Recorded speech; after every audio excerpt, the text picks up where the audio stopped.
हाँ जी दोस्तों, फिर से एक बार आप सभी का स्वागत है आपके अपने इस चैनल एसआरजे मैथमेटिक्स पर। दोस्तों पिछली जो क्लास थी उसके अंदर अपन ने तीसरा जो सवाल था वो स्टार्ट किया था और उम्मीद करता हूँ कि वो आपके लिए काफ़ी हेल्पफुल रहा होगा और रहेगा 100%, ये गारंटी भी है।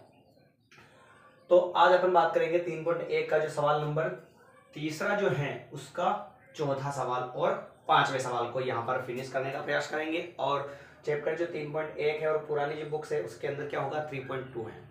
ठीक है, सवाल अपन ने पहले पढ़ रखा है। अनुपातों a1/a2 b1/b2 और c1/c2 की तुलना कर ज्ञात कीजिए कि निम्नलिखित रैखिक समीकरणों के युग्म संगत है या असंगत है।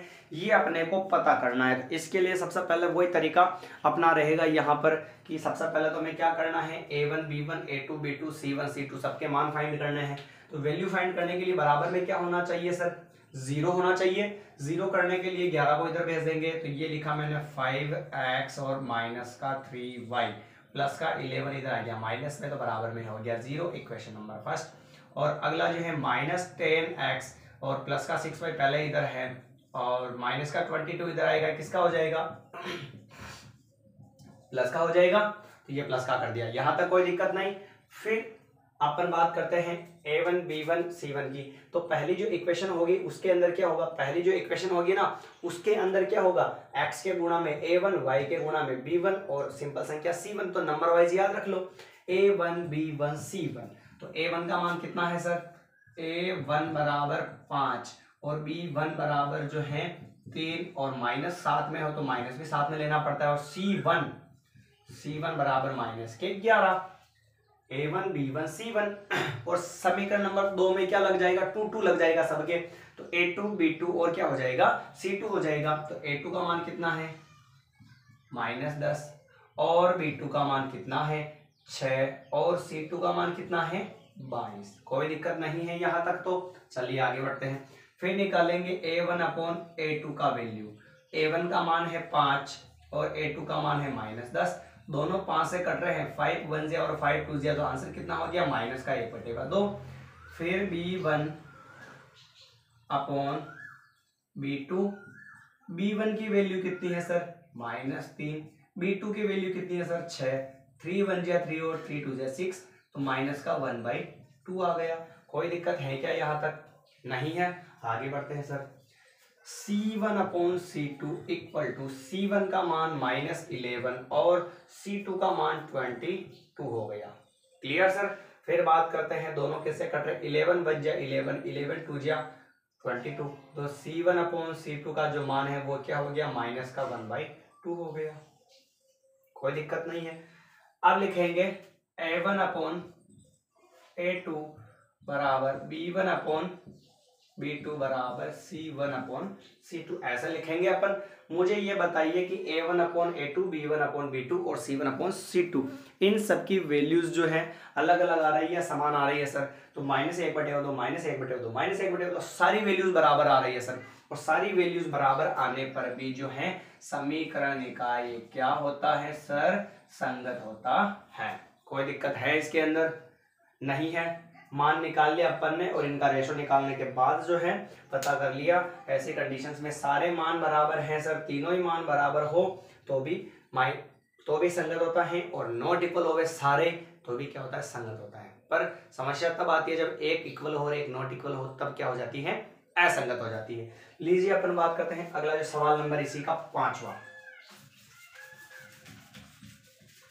सवाल नंबर 5वां जो है वो तीसरे की तरह हो गया, बटेवा में चल रहा सवाल, बटेवा में चल रहा है। तो अगर नीचे वाली संख्या अकेली आएगी 3 स्टेप में तो उसके बटेवा में क्या मानना पड़ेगा अपने को, 1 मानना पड़ेगा। और 1 मानने के बाद जो है उसको नीचे वाली 2 संख्या होगी उसको क्या करना पड़ेगा अपने को, उल्टा करना पड़ेगा। तो आ जाएगा आंसर। आंसर में क्या है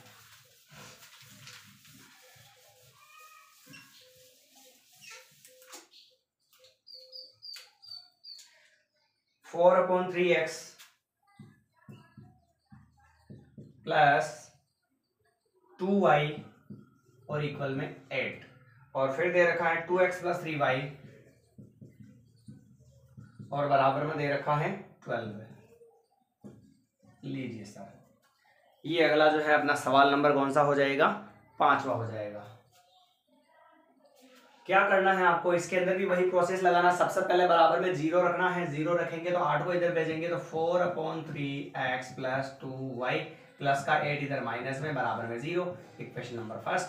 फिर 12 को भी इधर भेज देंगे तो 2x + 3y प्लस के 12 इधर माइनस में बराबर में 0, इक्वेशन नंबर 2। फिर अपन ने क्या कहा, पहली समीकरण में क्या आएगा, a1 b1 c1 आएगा, तो a1 b1 और c1 आ जाएगा। a1 का जो मान है वो हो जाएगा 4/3, फिर b1 का जो मान है 2 और c1 का मान माइनस का 8 हो जाएगा।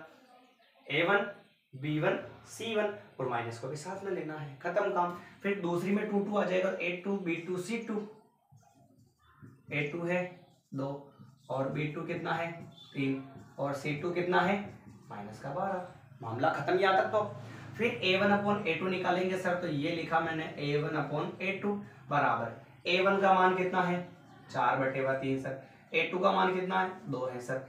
3 स्टेप होने पर नीचे वाली संख्या अगर अकेली है तो उसके बटे में हमें क्या मानना पड़ेगा, 1 मानना पड़ेगा, और 1 मानेंगे सर तो क्या हो जाएगा, ऊपर वाली दो संख्या तो वैसी की वैसी उतारनी है, ऊपर वाली दो संख्या तो वैसी की वैसी ही उतारी, और ये नीचे वाली जो दो हैं वो इनटू में जाएगी उल्टी होकर, तो 1 तो चला जाएगा ऊपर और 2 कहाँ आ जाएगा नीचे। नीचे वाली संख्या से कोई कट रही है, ऊपर वाली तो काट दो, तो सर 2 से कट रही है, 2 2 जा 4 गुणा करवा लो, 2 बन जाए तो 2 और नीचे कितना बचा सर 3 बचा। आया समझ में आपको, ये हो गया a1/a2 का रेशियो, क्लियर। फिर आगे बात करते हैं अपन b1/b2 की, तो b1/b2 b1 का मान कितना है 2 है और b2 का मान कितना है 3। काटाफासी करने की जरूरत है क्या, बताइए, नहीं है काटाफासी करने की जरूरत, ये मामला खत्म। फिर c1/c2 बराबर c1 का मान -8 और c2 का मान -12, माइनस से माइनस कट गया, फिर दोनों किससे कट रहे हैं उसका पता करो, तो दोनों कट रहे सर ये 4 से, 4 2 जा 8 और 4 3 जा 12, यानी कि c1/c2 बराबर 2/3 हो गया।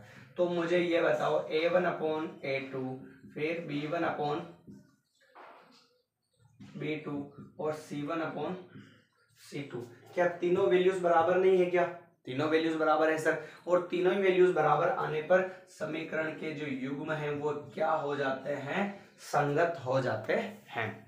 ठीक है सर, तो ये था अपना सवाल नंबर तीसरे का चौथा और पांचवा। अगली जो क्लास होगी उसके अंदर जो है अपन इसके सवाल नंबर जो चौथे, मेन जो सवाल नंबर चौथा है उसको सॉल्व करना यहाँ पर अपन सीखेंगे। तो उम्मीद करता हूँ आपके लिए काफी हेल्पफुल रही होगी। मिलते हैं अगले सवाल के साथ नई क्लास में, धन्यवाद।